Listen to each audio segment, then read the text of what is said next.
rapaziada que está nos escutando. Aqui é o podcast História Não Serve Pra Nada. Pela primeira vez, nós três garotos inexperientes ainda com isso. Não temos áudios muito bons, não temos ainda muita coisa, mas vamos nos apresentando aí. Meu nome é Gabriel, conhecido como Grande por alguns também. Eu fiz História ali na faculdade da UFOP, Universidade Federal de Ouro Preto, licenciatura em História. Agora, senhores, estou aqui com meus dois amigos. Pois bem, meu nome é Ricardo. Tudo bem, gente? Tudo tranquilo? Experiente. Tenho minha formação também voltada para História. Fiz a graduação na Universidade Federal de Ouro Preto, o mesmo do Gabriel.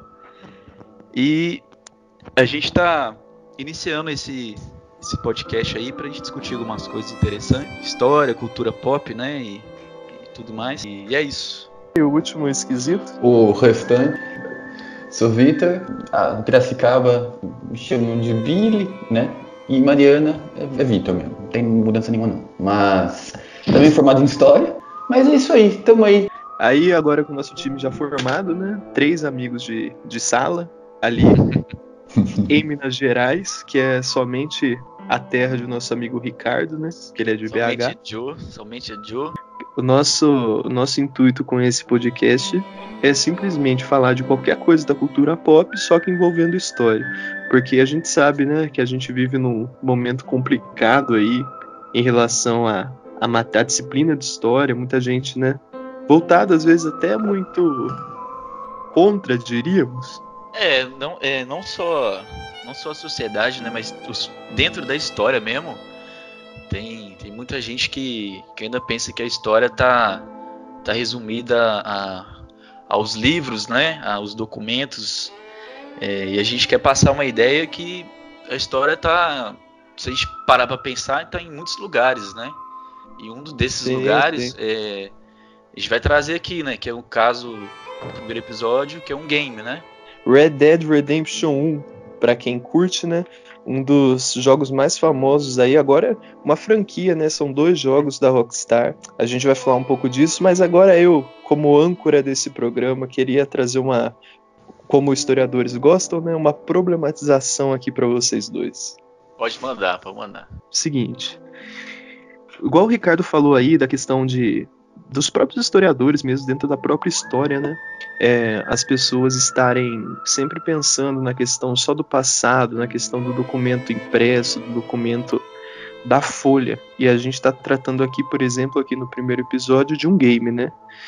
O que vocês acham da questão do videogame como uma ferramenta histórica atualmente? Falam aí pra mim, eu tô curioso.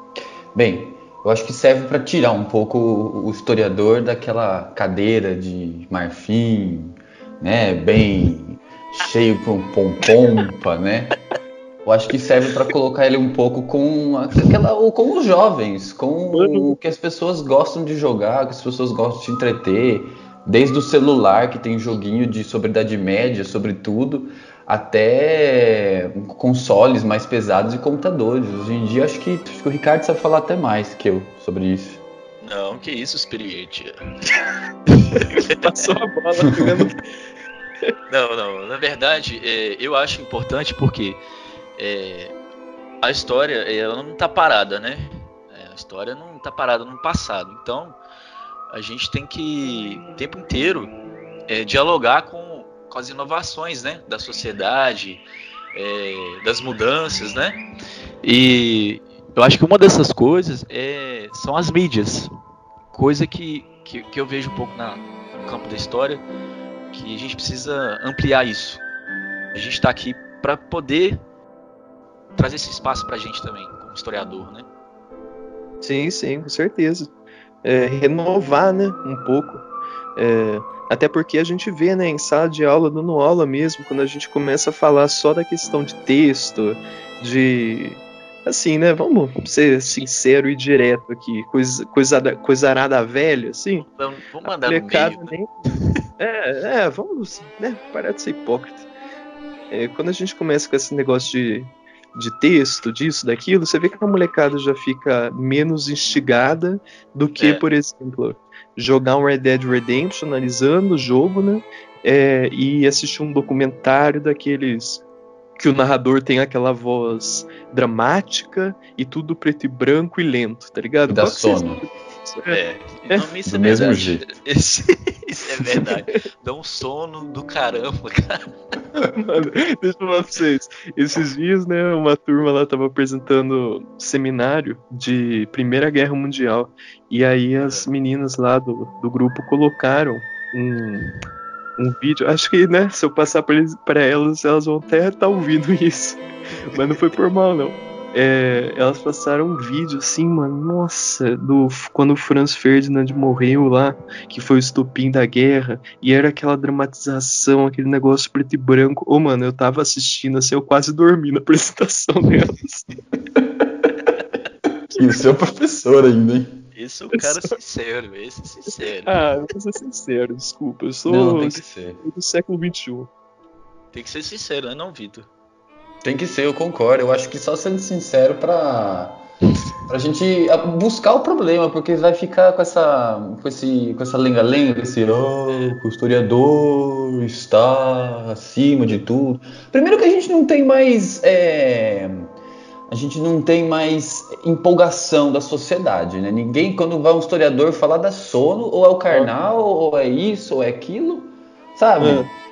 Passou disso, é o cara lá falando alguma coisa. Ninguém mais quer saber, entendeu? Isso é verdade. E é engraçado porque eu quis fazer história porque eu jogava o Assassin's Creed, né? E aí eu via aquelas torres, aquelas questão do Renascimento, e ali que eu me interessei, né? Não foi nessas questões de documentário, que também a gente, né, nada contra também quem curta, mas, né? Sim. Os tempos mudaram, mais interativo,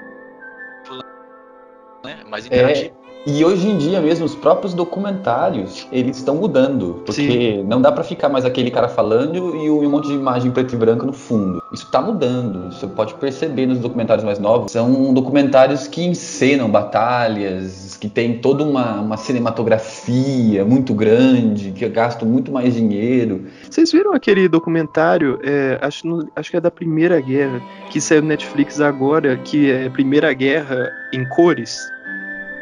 Vocês viram isso? Eu vi o da segunda, mas esse da segunda é um pouquinho mais antigo. É porque isso cai muito no que você está falando também, Vitor, da questão Então, da questão de os caras tiveram um trabalho de colorir todas as imagens para passar no documentário. Fica mais, outros tempos, né? Fica mais atrativo. Outros tempos. E eu vi também na BBC que teve um historiador. Ele é mais alguma coisa além de historiador, eu esqueci agora. Ele coloriu e colocou som nas imagens. Ele é triste. Ele coloriu. É um triste historiador. Ele coloriu e colocou som nas imagens ainda, né? Tendo como parâmetro uma análise, né, das imagens que ele fez, de outras pessoas fizeram, e botaram som. Tá mudando, né? As coisas estão mudando. Até aquela imagem e som já tá ficando meio chato, né? Cada vez a geração que passa é mais interativa, as coisas têm que chamar mais atenção, né? Sim, e precisa mudar. Voltando, né, só para essa questão aí dos games, né? Nosso professor em comum aqui, né? De novo, a gente já estudou na mesma faculdade, o Bruno de Medieval. Inclusive um abraço para ele, né? Queria mandar um abraço para ele, registrar aqui o nosso afeto. Abraço. Aí. Abraço, Bruno. Ele passou um livro de um historiador falando sobre o história e videogame, né? E falava como que o videogame, como que a gente cresce na nossa cabeça, por exemplo, pessoas que crescem jogando Call of Duty, que tem missões que os nazistas são zumbis. Vocês já jogaram isso? Já joguei. Isso é clássico. Eu tenho palavras para... E por isso a gente cresce na cabeça que nazista é ruim. Vocês já pararam para pensar nisso? Por causa do videogame. A gente não precisa nem saber a história, mas já cresce com isso na cabeça. Sim. O próprio os japoneses também tem fases lá, né? A gente enfrenta eles lá. E a questão você falou do japonês também, a questão de se você cresce vendo videogame, mas também não procura um pouco da história escrita, lógico, ou o videogame não te apresenta isso, muitas vezes, por exemplo, a questão dos japoneses, a questão dos indígenas com os cowboys, às vezes fica implícito o racismo que a pessoa não procura saber depois. Só Não dialoga, né?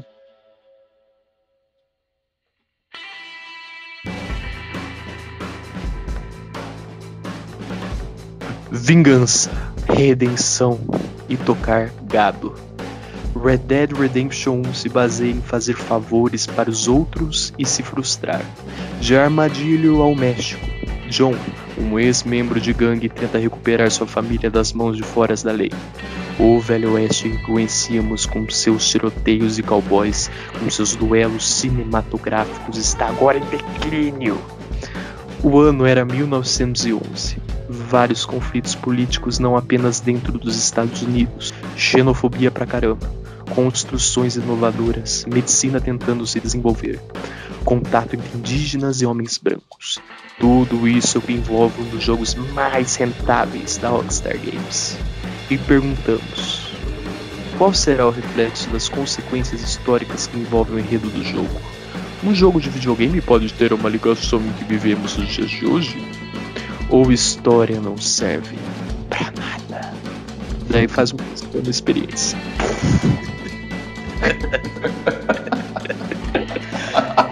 Zé, ficou muito bom, Zé.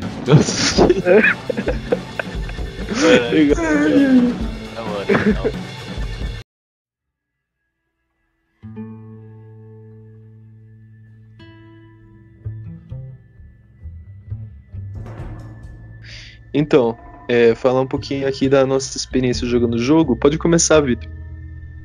Olha, a minha experiência ela é nula com o jogo. Eu não joguei ele ainda, não tive oportunidade de jogar, mas eu acho que o Ricardo jogando eu não tenho videogame, gente. Eu sou pão duro pra essas coisas, né?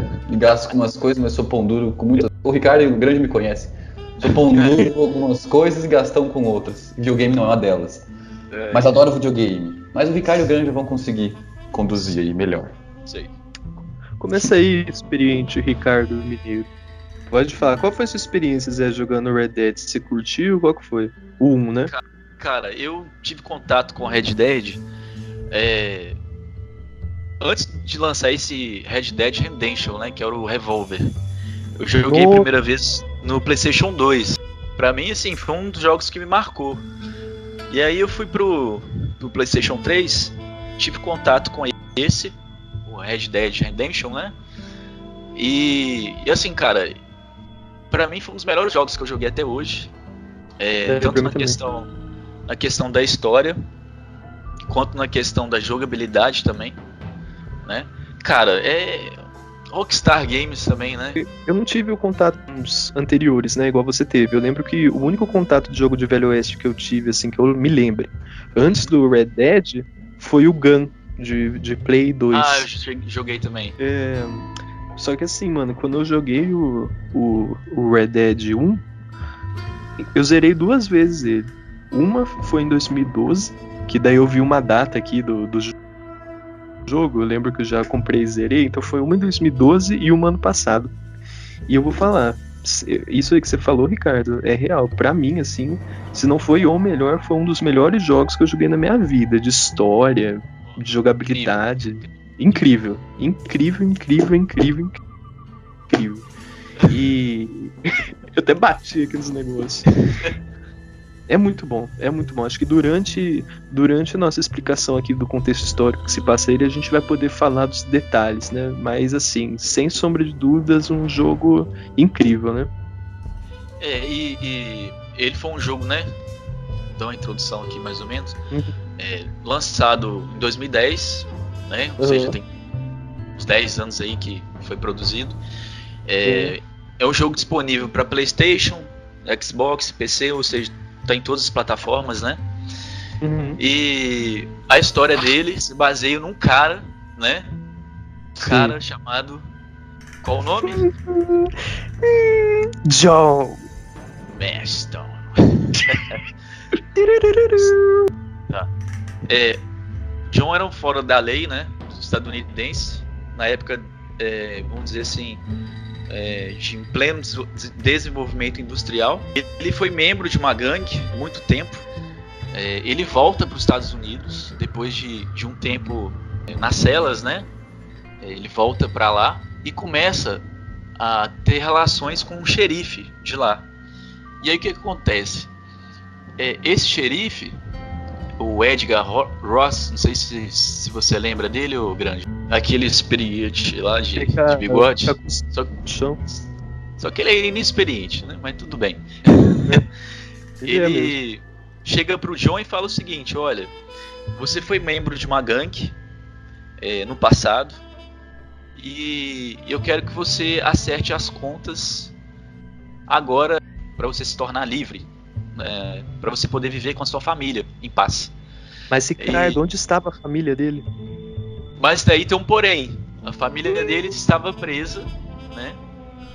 Por esse mesmo xerife. Ele prendeu a família dele, ou seja, ele usou isso como uma chantagem. Você vai atrás desses caras para acertar as contas com o governo. Basicamente isso. Mas vamos falar a verdade, né? A gente tem que ficar fazendo favor o jogo inteiro, ficar tocando gado pra aquela bunny lá, ficar laçando não sei o que, só pra conseguir essas coisas. Tem galera fica fazendo o Joe de idiota nesse jogo o tempo inteiro. É verdade. Gente, partiremos agora para as questões do contexto histórico do jogo, né? Dado depois toda essa introdução do que é o jogo, as nossas conversas sobre a história nos dias de hoje, vocês vão perceber também que o Vitor vai entrar nos detalhes da economia, porque o jogo ele se passa tanto nos Estados Unidos quanto no México. É mais ali no sul dos Estados Unidos, com a divisa do México ali no norte do México. Então vocês... Ricardo, seu amigo Pogdense me respondeu aqui. Enfim. Voltando. Eu mandei que ele tá cabuloso ali treinando. Mas enfim. O Vitor vai entrar nesses detalhes econômicos e a gente vai, né, conversando o que é pra conversar. Eu queria, senhores, começar esse contexto histórico falando uma coisa pra vocês. A Rockstar, para fazer esse jogo, ela não queria trazer aquele estereótipo cowboy contra o indígena, né? Que a gente, sendo historiador, a gente sabe muito que tem aquela discussão de como chamar, né, o índio, entre aspas, se é índio, se é indígena, se é povo originário, né? Povo de origem.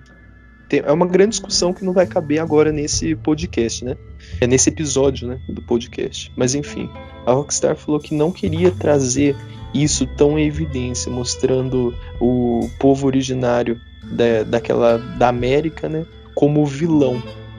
Por isso que eu queria trazer de volta a questão do Gun, que é o jogo de Play 2.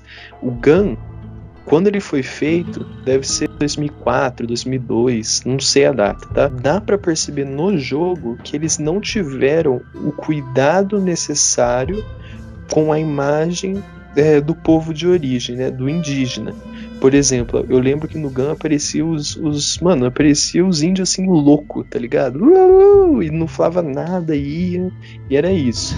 Na Rockstar, os criadores falaram que eles iam ter o cuidado de introduzir a questão histórica de fato, que foi o homem branco com contato com o indígena, mas de uma forma que não soasse, como eu posso dizer, que o homem branco tá certo, entendeu? Superioridade, né? Assim como muitos dos filmes americanos trazem essa visão, né? Nossa, sim. Dessa época é notável, principalmente nos filmes, né, o homem branco como salvador e como que tem a razão, né? Isso é evidente, principalmente nos quadrinhos. Mas isso vem até também de uns... Eu tava vendo nessa pesquisa, né, do jogo, do contexto histórico, econômico, o Buffalo Bill, vocês já ouviram falar Ele é um cara que fazia uns espetáculos mesmo, né? Lá em 1905, 1890, nessas duas, na última década do 19 e primeira do 20. E ele fazia espetáculos fazendo essa mesma esquete, homem branco, né, europeu, que vem e destrói o índio mau, e é isso, e todo o contexto disso. E a mídia só pegou isso e trouxe pra tela de cinema, né? E que é bom que a Rockstar já tá mudando. Que é o debate, né? O debate lá da civilização versus barbárie, né? Sim. Sim. E é interessante o Victor ter falado do Buffalo Bill, porque tem uma cena, eu nunca vou esquecer dessa cena aí, que eu não lembro, Ricardo, se você... Não sei, na verdade, né, se você lembra disso. Lá pro fim do jogo, aparece um personagem indígena, né? E... Você lembra disso? Lembro. Então, e aí tem uma hora que ele tá com o John, né? Eles estão andando a cavalo atrás da missão e aparece pela primeira vez no jogo assim, um monte de búfalo passando assim. E aí esse personagem indígena fala que eles matavam, né, os búfalos para se alimentar, e o homem branco veio para matar por matar. E o Victor falou do Buffalo Bill. O Buffalo Bill matou cerca de 5.000 búfalos em 1 ano e meio. Entendeu? Sim. 5.000 búfalos em 1 ano e meio. Sim, em 1905, o Congresso norte-americano começou a intensificar a criação de reservas para búfalo, porque tinha acabado. Os Estados Unidos, eles conseguiram destruir com quase tudo e faltavam poucos. Isso é um símbolo estadunidense, né? Do Velho Oeste, de todo o Meio Oeste, o Oeste-Sul, Oeste-Norte e Oeste mesmo. E foi quase praticamente extinto, né? Então pra você ver como que é todo esse jogo, né, de interesses do Oeste. Sim, sem contar que o contexto que a gente está falando aí do game liga muito com o que, né? Aquela ideia, né? Do progresso, né? Da sociedade. É um período do jogo, né? 1911. A gente entra numa época que qual que era o objetivo? Era a modernização, a urbanização das cidades, né? E a industrialização. A qualquer custo. Ou seja, esse indígena que está aí, eles não estão preocupados com ele. Eles estão querendo modernizar as coisas e passar por cima de tudo. Sim. O indígena está atrapalhando, né? Exatamente. Sim. Coisa que no jogo ele não revela muito isso, porque o tempo do Red Dead é um pouco mais depois. Mas é interessante o que o Granja falou, que mostra o indígena, vamos dizer assim, mais como um aliado, né? Sim, sim. Mas ao mesmo tempo que mostra como um aliado, também mostra eles também se defendendo muito, porque a maioria da parte, quando eles aparecem, com o homem branco chegando e atirando. O Red Dead mostra muito isso. Eu não lembro de cenas do Red Dead assim que mostram o indígena agressivo, violência gratuita, tá ligado? Bárbaro, né? Bárbaro. Eu não lembro. Pode ter Também tido, não. mas assim, eu não lembro. E essa questão do Buffalo Bill, só voltando para essa questão aí, a questão do Buffalo Bill, como é uma lenda da televisão, né, e, enfim, falavam que essa questão de matar o búfalo é porque a carne de búfalo era muito consumida pelos indígenas. E a questão de você acabar com o búfalo afetava diretamente esse povo de origem, né? Então era uma forma indireta de extinguir eles. Olha que barbaridade, né, mano? O búfalo ele é um dos animais que quase se foi para extinção, né, nos Estados Unidos. Como o lobo, você teve um período de quase extinção do lobo, né, do norte, assim, que tem nos Estados Unidos. E depois, hoje em dia, você tem tentativas de recriar a fauna, né, principalmente na Califórnia, perto de São Francisco, né, Yosemite Park, tem esses parques mais da Califórnia, que é o oeste estadunidense, que tentam recriar e tentam reintroduzir esses animais, né, na vida. Aonde? Em alguns parques, eu não me lembro, eu acho que o Yosemite ele faz parte. mas são parques americanos na Califórnia que pegaram alguns lobos, né? E eles estão tentando colocar eles na vida selvagem. E isso melhorou o ecossistema do parque todo. Dos parques conseguiram fazer isso. Porque o lobo come o coiote, controla a população de coiote. O coiote controla a população de esquilo e de outros pequenos roedores, que vai controlando. Então você completa a cadeia, né? Que antigamente estava tudo destruído, né? É muito, muito feroz essa destruição, né? Que daí a gente entra em uma coisa voltando com o progresso, né? Progresso. É isso que eu quero. Eu quero ler para vocês uma frase, né? Que um senador norte-americano, essa questão do progresso estava tão colocada, né? Para pessoas mais de algum certo intelectualismo da época, 1900, 1890, por aí, né? Que chegou culminante nessa frase aqui, né? Que chega também um pouco de nacionalismo, né? A gente tem que lembrar do nacionalismo, do progresso, né? Daí a frase é a seguinte: perto do final de 1900, né? Um senador brinda com outros senadores, o senador Albert Bouverie. O século XX será americano? O pensamento americano o dominará? O progresso americano lhe dará cor e direção? As conquistas americanas o tornarão ilustre? Pelo pouco que eu vi do jogo, ele traz um pouco disso. Ele demonstra um pouco dessa época aqui, né? Sim. Mas de um jeito mais falido, né? Essa mentalidade mais falida, mas ele integra, né? Ele integra um pouco. Exatamente. Sim. Eu queria fazer uma provocação, que eu sou desses. Vou fazer uma provocação aqui, gente, porque eu não sou obrigado a passar sem fazer uma provocação. Aqui, na mesma visão do que o Vitor falou aí, do progresso, a sociedade do século XIX, né, e finalzinho do século XIX e início do XX, acreditava no progresso, na ideia do progresso, né? Nossa, precisamos fazer com que as indústrias cresçam para o progresso da sociedade, da civilização. Tanto é que é uma época, né, que a gente teve diversas inovações, como por exemplo, cito aqui os aviões, né, as locomotivas, os trens, o telefone, o automóvel também. Foi uma época assim, na questão da criação, das criações, isso a gente não deve negar mesmo, foi bacana isso, né? Mas aí tem um problema. Esse mesmo progresso que trouxe inovações e trouxe coisas boas, ele trouxe coisas ruins também. Qual delas foi, né? As indústrias bélicas, as indústrias que produziam armas, tanques, bombas. Além disso, esse progresso ele exalta a nação, o autonacionalismo, né? E aí o que acontece depois disso? Aí eu pergunto a vocês, se é um progresso que traz coisas boas, mas que traz coisas ruins, vai fulminar em qual movimento? 1914, depois das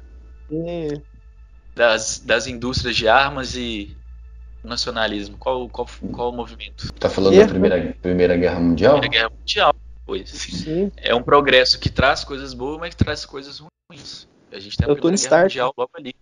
Exatamente. Um progresso muito contraditório. Eu só queria pegar esse gancho que o Ricardo falou, né? Que toda essa questão dos carros, né? Do trem, dos aviões, mas um pouco mais pra frente ali do Red Dead, enfim. Tudo isso foi embalado na segunda Revolução Industrial, né? Que é o que estava acontecendo durante o jogo. Vamos deixar assim bem contextualizado, né?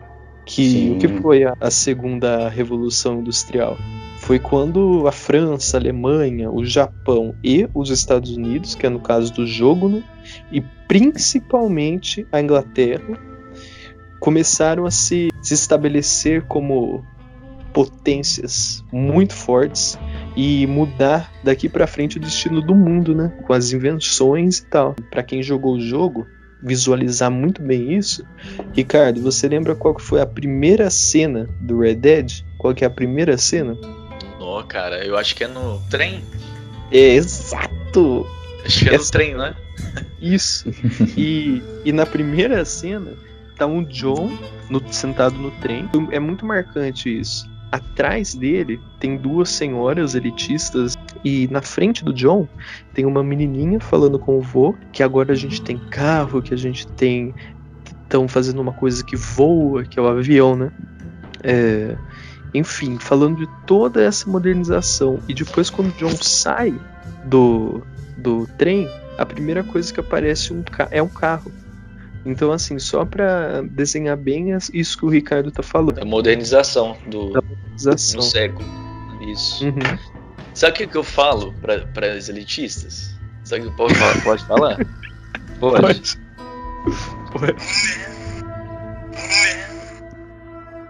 Só isso aí. Que isso, Zé? Não entendi. Entendi também. Deixa eu falar. Corta essa parte. Corta isso aí depois. Tem uma outra base histórica, né? Vamos dizer assim, um outro contexto, que além da questão industrial, da questão da segunda revolução industrial, tem-se um dos maiores movimentos, né, no século XX, que se iniciou em 1910, né, o que a gente chama de Revolução Mexicana, né? E pelo que eu li sobre a Revolução Mexicana, a Revolução Mexicana ela foi o primeiro movimento que, ao seu final, é criada uma constituição trabalhista. O que quer dizer uma constituição trabalhista? É uma constituição que, né, dentro dela vai ter justiça do trabalho, jornada de trabalho entre 8 horas e, além disso, uma expansão nos direitos dos trabalhadores. Ou seja, é o primeiro movimento de revolução que a gente tem no século XX, que tanto é que esse movimento ele vai se espelhar para a criação de outras revoluções e governantes, né? Vamos dizer assim, aqui no Brasil a gente cita o Getúlio Vargas. Sim, Getúlio Vargas. Que veio com essa questão do trabalho muito forte, né? Que é a justiça do trabalho, jornada de trabalho, direitos trabalhistas. Então, assim, é um mundo inteiro globalizado, e a Revolução Mexicana é muito importante porque ela trouxe isso para o mundo, e também porque ela está inserida no jogo. A gente vê todo momento na granja. O John fazendo viagens para o México em busca do Javier Escuela, conversa lá com ele e tal. E a gente vê a revolução lá, cara, rolando. E isso é muito interessante, né? Sim, Nossa, sim. E uma coisa interessante também, pegando esse gancho do Ricardo, é que em 1911, que é o jogo, a revolução foi em 1910, né, Ricardo? Isso. Se inicia em 1910. Sim. Sim, você vê, se inicia em 1910. O Porfírio Dias, né, o Porfiriato, né, conhecido o governo dele, do México, foi de 1876 a 1911, ou seja, no ano do jogo, né, que está se passando o jogo. Quando você chega nessa revolução que o Ricardo está falando, do mexicana, é porque tanto os liberais quanto os conservadores, que lutavam entre eles para ver quem iria ficar no poder, não há mais o porfiriato. E aí a questão dessa revolução foi muito grande, porque tanto que no jogo a gente percebe, né, Ricardo? Sempre quando a gente vai no México, é a galera da rebelião, da revolução, dando arma pra gente ajudar contra a elite. Mas eles têm um motivo, né? Eles têm agora, falando da história mesmo, né? Dessa parte, o Ricardo falou de uma coisa muito importante, que são as questões trabalhistas, né? O mundo do trabalho, os movimentos trabalhistas, né? Que não são movimentos socialistas, né? De muito embate, né, ao capitalismo, mas são movimentos de organização do trabalhor, né? Mas você tem, eles falam, né? Sim, mas você também tem na Revolução Mexicana uma questão com o socialismo. Você tem uma multiface, né, de questões com base ideológica, tem. Sim, mas eu queria voltar a tentar ao ponto que o Granja falou do Dias, né? Sim. Que a gente tem que pensar que o Dias foi 30 anos, né? E o que aconteceu nesses 30 anos, né? Esses 30 anos eles foram de um grande crescimento econômico dentro do México. De 1800 a 1850, né, o México ele passou por guerra contra os Estados Unidos na década de 1840. Depois o México ele teve que enfrentar outras invasões e rebeliões internas, né, que não deram oportunidade para o México meio que entrar nessa marcha do progresso, assim, vamos dizer, do progresso técnico, eu estou falando aqui. Observando isso, né, o Porfírio, ele acontece todos os eventos históricos, né, que ele toma o poder com o apoio dos militares, ele era um militar, tem todas essas questões, né, ele é muito envolvido com o militar. Ditador, né, ele é um ditador, né. É gente boa. Olha, gente boa, vou falar pra você, viu? Não, é porque eu tô falando, né? Político envolvido com militar é gente boa. É só gente boa, só dá coisa boa isso, viu? Só. Não foi uma indireta, tá? Nunca. Que isso? Sei. Somos democráticos. Mas voltando. Depois de tudo isso, o que o Porfiriato, que o Dias ele tem, né? Ele coloca o capital estrangeiro, ele dá vazão pro capital estrangeiro e no México, né? E o capital estrangeiro, né? Ele precisa de certos apoios, né? O Dias ele dá isso, ele dá uma organização política, uma certa estabilidade política no México, né? Com isso, o México consegue crescer economicamente, né? E daí para linkar com o jogo, com a questão do transporte ferroviário, né? Acho que vocês viram muito isso presente no jogo, né? E a ferrovia ela é sinônimo do Oeste, sinônimo do Oeste, sinônimo do Sul norte-americano, sinônimo do Oeste norte-americano e também mais pro final do século XIX, com o governo do Dias, né? Era mais de 50 mil quilômetros de trilho, mano. Sim, é muita coisa, mano, é muita coisa. Então, a gente tem que perceber, né, que o capital ele teve bons momentos, só que o mundo do trabalho ele ficou desgastado, né? Você tem, com o Dias, né, você tem a queda nessas questões trabalhistas, ele não dá questões trabalhistas para os trabalhadores, ele vai cortando tudo, né?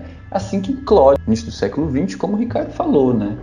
É muito evidente isso. Eu não sei, pouco que eu assisti do jogo, essa questão social, né? Um avanço técnico sem a questão social é muito evidente no jogo, pouco que eu vi no jogo.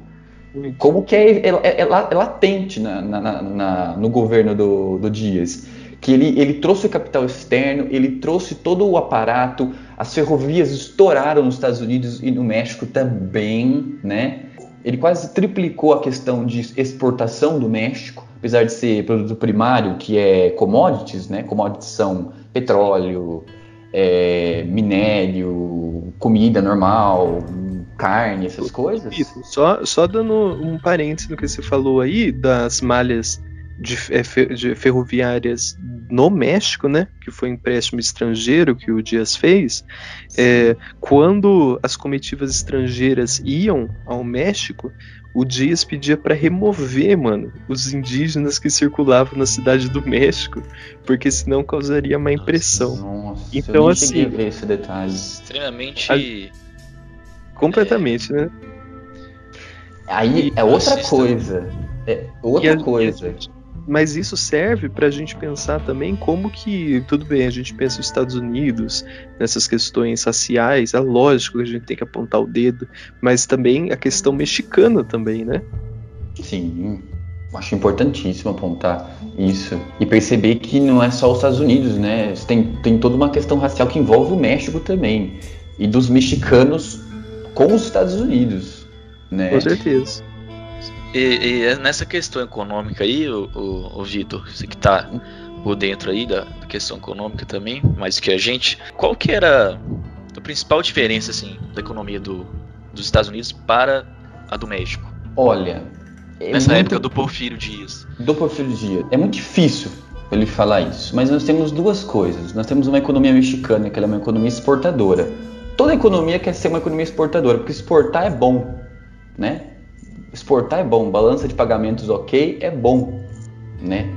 Agora, em comparação com o México e os Estados Unidos, olha, Tem uma frase de um norte-americano, um deputado, lá para 1840, 50, ele usou e falou assim o seguinte: olha, gente, faça igual a Inglaterra e não faça como a Inglaterra fala. O que ele estava falando? Não faça como os liberais ingleses falam para a gente fazer, mas faça igual os protecionistas ingleses, né? Então o que a gente tem? Os Estados Unidos, uma economia protecionista que protege a sua indústria, né? E consegue fazer isso muito bem. Vide hoje o que os Estados Unidos apesar de estar com uma desigualdade social tremenda lá, ele é uma importante nação hoje em dia no poderio econômico. Não tem como negar, né? Não tem como negar isso. Eu tô falando ponto econômico. É um fato. As merdas que ele fez para conseguir isso são inúmeras. Inclusive, subjugar o México. Inclusive, colocar suas companhias de ferroviárias no México. As suas empresas no México. Entendeu? O México ele também tenta ensaiar um protecionismo, mas é muito difícil. Você pensa bem.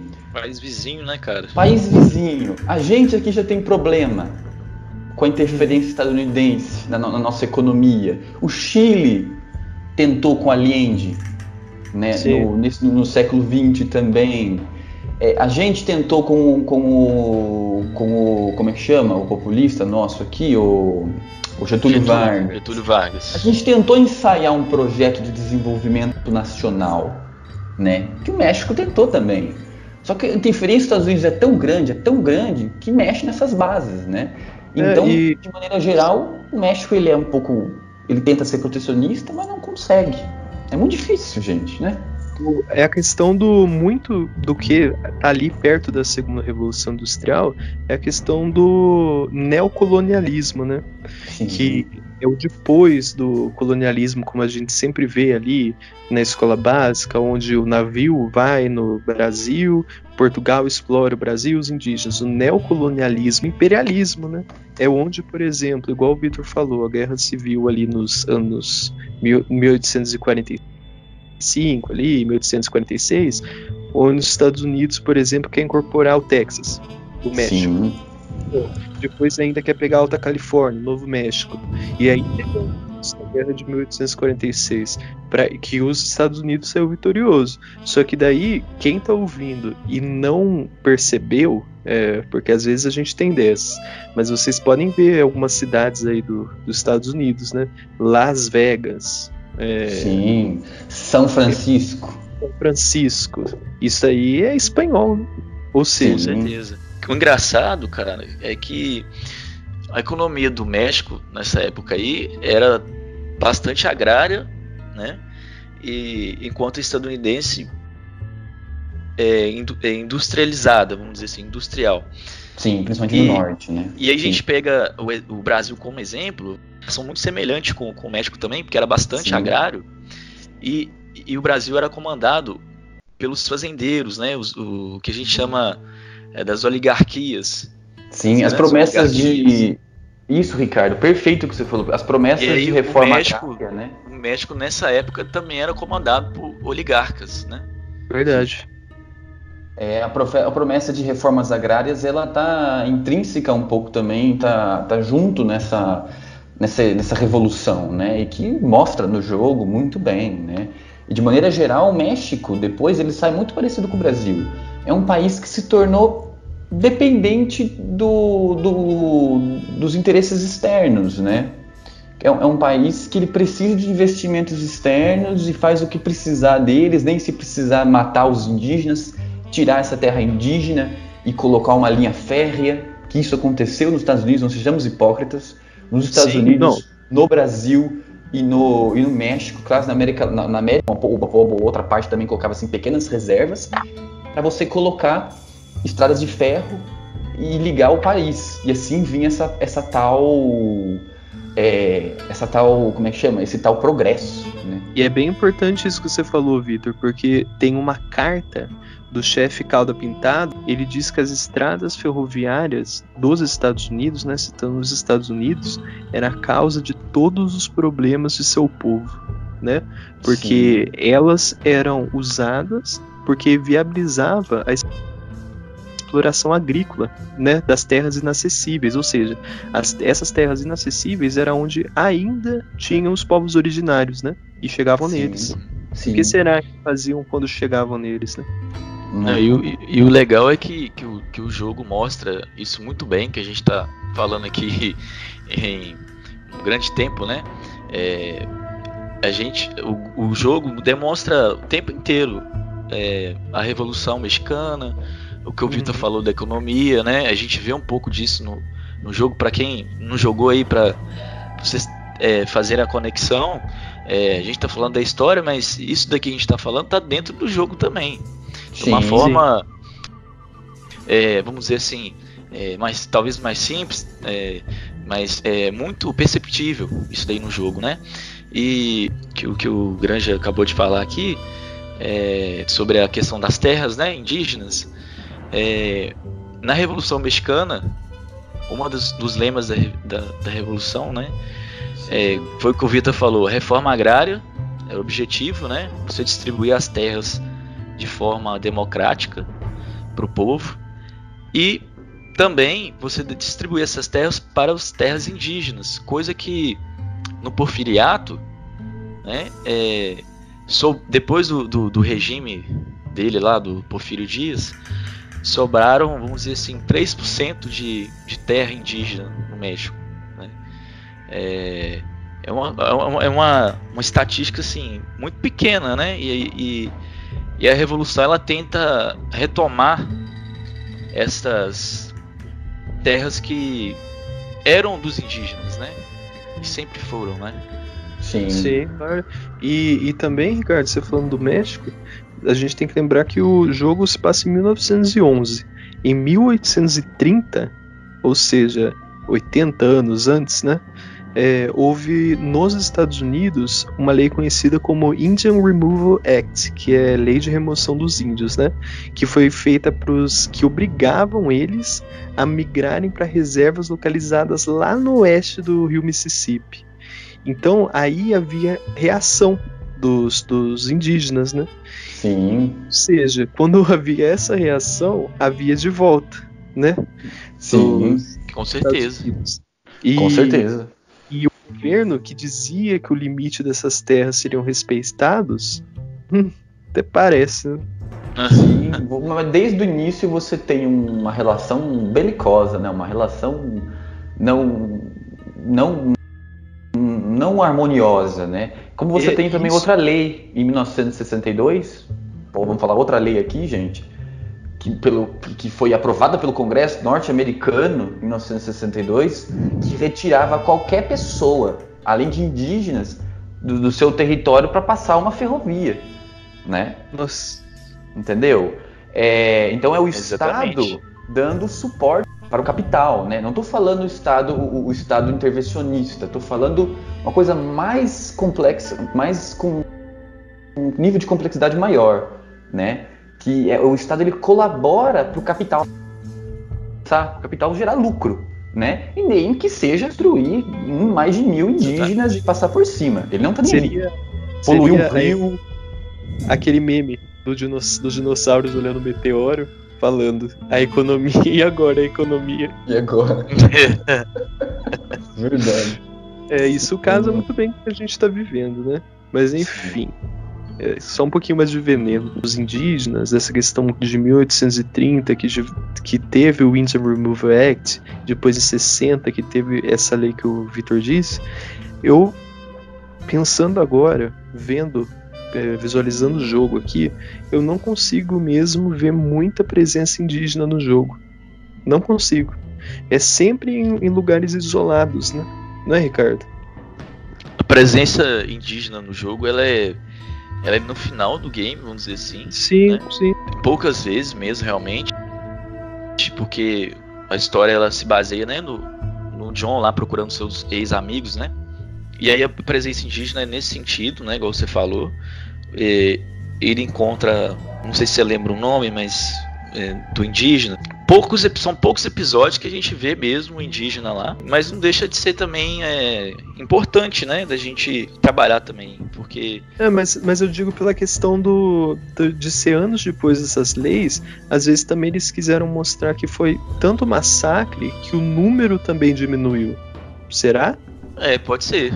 Eu entendi pela dizimação, né, da população indígena, porque cara, faz total conexão. Sentido, porque a gente vê muito mais homens brancos ali, né, europeus vindos ali nisso, seu cara. Você viu? Europeu vindo da Europa pra lá, porque exploraram o Oeste e agora buscam oportunidade. Por exemplo, um personagem que tem muita missão, que encheu o meu saco. Você lembra daquele Irishman, que é o homem irlandês, que é um ruivo barbudo, que a gente salva ele? É o que ensina você mexer com a arma, não? Acho que sim. México, barbudo, branco? Não é no México, não. É um ruivo, branquelo. Não sei, eu lembro do coveiro. Isso aí, o coveiro eu lembro.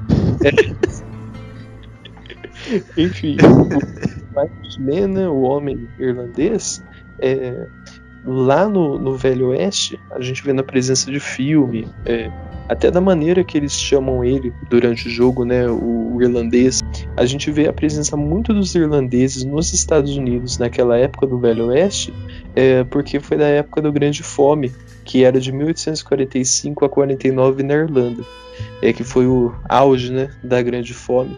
E parte da população ali da Irlanda dependia do consumo de batata. Só que as plantações de batata foram todos contaminados por uma doença muito forte, entendeu? Então eles saíram de lá buscando o Oeste. Por isso que tem a presença do Irishman, que é importante no jogo. Tem essa questão histórica. E a época dos imigrantes, né, cara? Sim, a gente não pode esquecer disso. Os imigrantes muitas vezes são da onde? Da Europa, né? Então tem todo aquele projeto também que vocês interpretam, né? Um projeto europeu de você trazer europeus para, né? A gente vê no jogo os caras assim, em mesa de pôquer, assim, tudo com aquelas roupas europeias, mostrando mesmo o estereótipo europeu. E a gente vê também que no jogo ali, né, nas pequenas cidades ali, nos bordéis que tinha no jogo, nos bares, a gente vê isso, nos salões, essa é a palavra que eu tava pensando. A gente vê que a boemia, a vida boêmia, ela começa a ser um estilo de vida mesmo ali na segunda Revolução Industrial, porque começa a eletricidade. Então a gente entra nos salões, já tá com a eletricidade, a luz do salão e tal. Ali começa o estilo de vida boêmio, né? Que é o estilo que os historiadores chamam de Bela Época, né? Bela Época.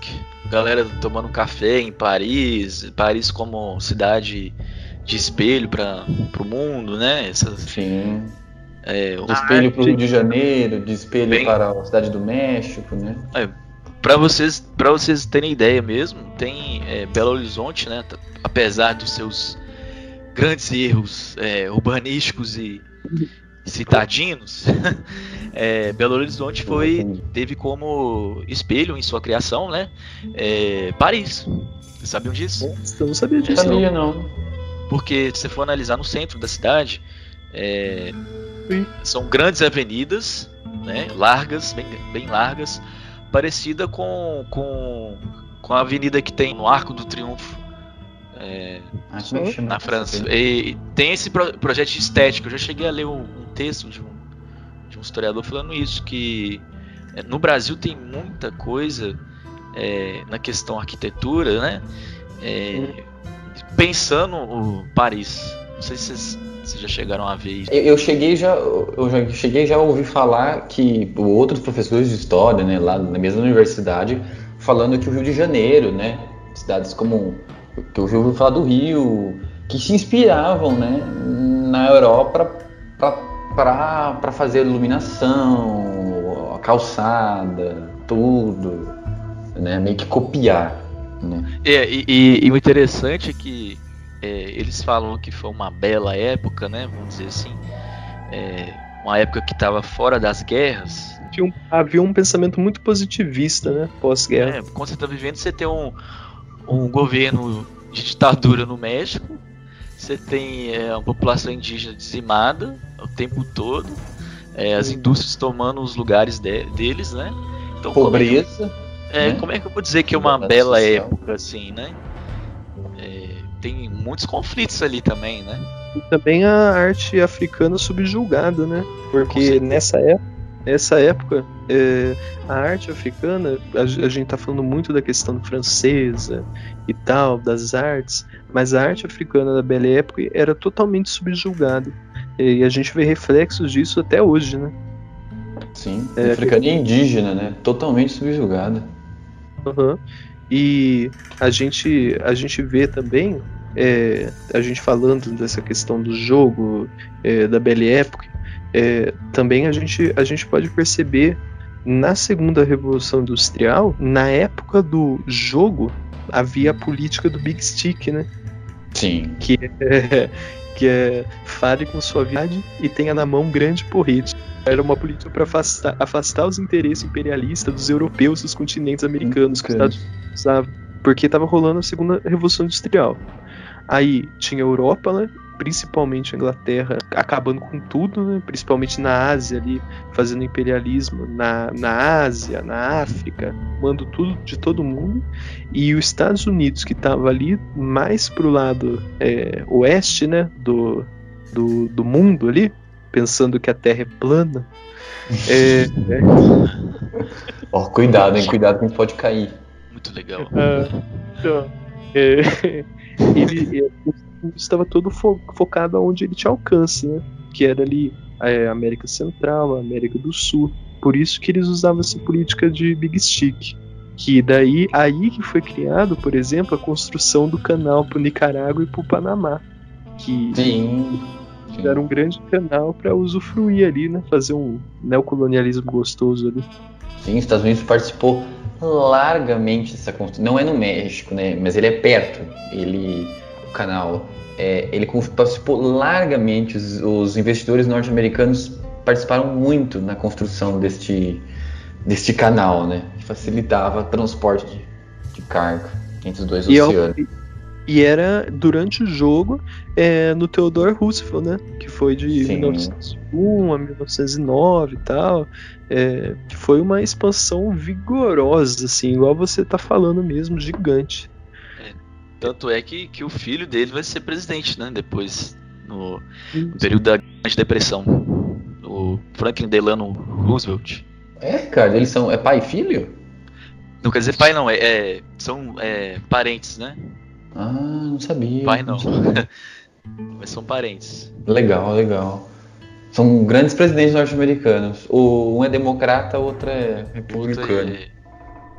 Exatamente. Só fazendo uma última provocação aí, que eu tô pensando há bastante tempo. O jogo, ele se passa também, além dessa questão da segunda Revolução Industrial, na pós-guerra civil, né? Que foi em 1861, que é a Guerra de Secessão, né? Em 50 anos o clima. E aí eu percebo uma coisa, que no jogo eu não lembro da presença do Homem Negro.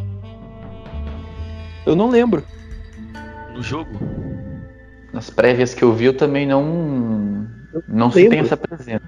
E eu imagino que isso vem do que a Rockstar disse, de não querer ferir ninguém, mesmo tendo como base um jogo com um contexto histórico, com questões raciais, né? Eu não lembro do Homem Negro no jogo. Se tiver, assim, passando na cidade, mas eu queria ver como que eles poderiam lidar com isso, né? Um contexto pós-guerra civil, da questão do negro, não é passado no jogo. Exatamente, também não percebo não, cara.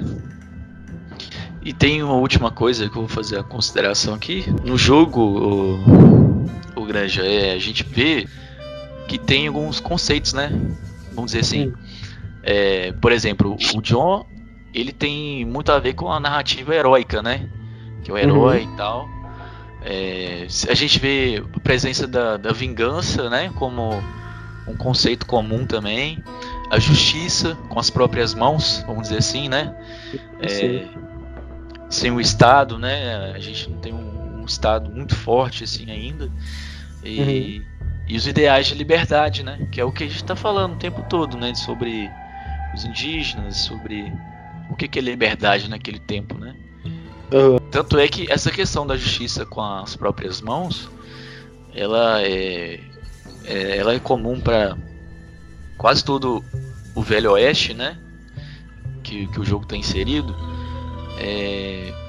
Porque depois dessa modernização, o Estado começa a pegar essa coisa da justiça, né? Que no jogo mostra isso também. O xerife lá tentando a todo momento infringir o John, né? Sim, Você chegou a perceber isso? Tipo assim, parece que o Estado ele tá tentando ficar mais presente, né? Eu percebi isso, e se você pegar por um lado histórico, os xerifes eram muitas vezes pistoleiro, né? Que era eleito pelas cidades. Então, pela essa ausência de Estado, mostrava isso muito forte. A questão também dos fortes que tinham da conquista militar do Oeste, que as gangues roubavam no jogo, né? Tanto que o primeiro tiro com... Opa, spoiler. Lembra aqueles fortes que tinham no jogo? Aqueles tipo castelo? Forte Messia. Isso. El Presidio, em México. Esses mesmo. Eram militares que foram roubados por gangues no jogo, né? Que eram conquistas militares que eles iam explorando o oeste, fazendo esses fortes, e as gangues do jogo iam roubando esses fortes. E esses mesmos fortes, no México, quando a gente ia no México pro jogo, era cheio de freira, padre, era muita religião no México, né? Porque na América Espanhola, metade dos padres estavam lá no México, né? A presença da igreja é muito forte no México, como detentora de terra também.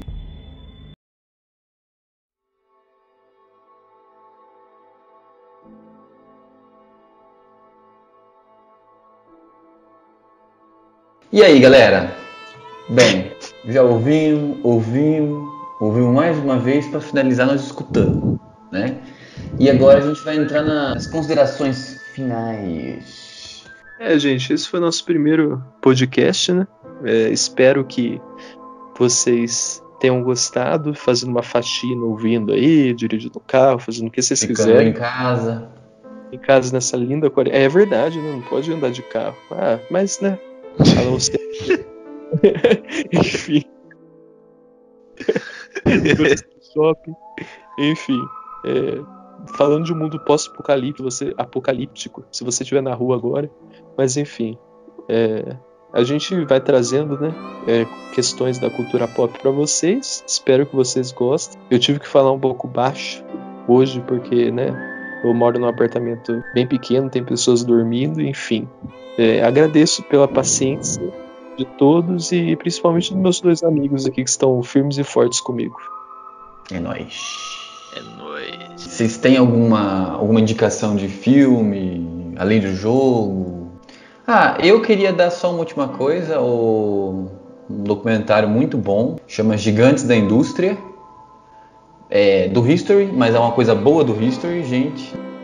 Não é sobre alienígena, não é sobre fim do mundo, coisa maia, toda essa coisa bem racista que eles fazem com a história, mas é uma coisa muito boa sobre a formação das companhias norte-americanas que influenciam no México, principalmente do petróleo, tudo. É muito bom, aconselho vocês a assistirem. Tem na internet, é fácil de ver, chama Gigantes da Indústria. E é isso. Ricardo? Eu queria dar uma referência também. Vocês jogaram o jogo, e é isso aí, pronto, acabou, é nosso. Verdade, é o mais importante. Eu preciso jogar o jogo ainda. É isso, gente, acabou.